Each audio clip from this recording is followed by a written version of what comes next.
Ayan, hello po sa ating lahat mga ka-Team EDSI, kumusta? So, yan po yung topic po natin. So, di naman po lingid sa ating kaalaman ay nagpaalam po itong si EDS kay Viancy, no? Na kung pwede ay mag-sleep over nga po siya doon sa bahay nila. Viancy, dahil nga po, my God, napakalayo ng pinupuntahan niya, no, na mag-scout.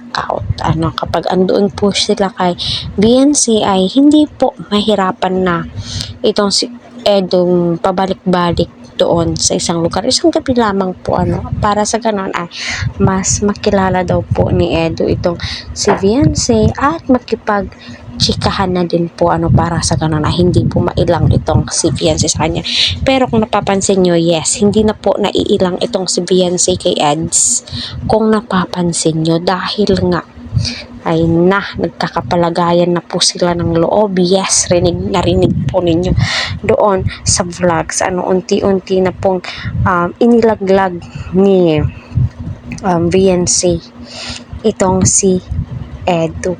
So mapapasana all na lamang po talaga tayo kung my God, kilig na kilig po ako dito sa part 34. Panoorin po natin, wag po natin skip ang kanilang mga video kasi napaka-importante po yan para ma-recommend po ni YT. Ayan po sa ating lahat mga ka-Team EDSI.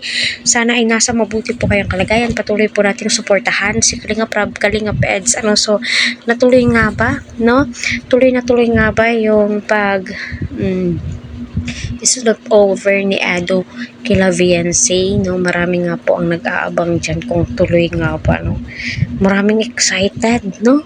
Number 1 na po ako, excited po ako, no? Kung tuloy nga po, natuloy nga. Nako, alam naman po natin itong si Edo, may isang salita, sometimes may kwan din po minsan, diba? So abang-abang na lamang po tayo,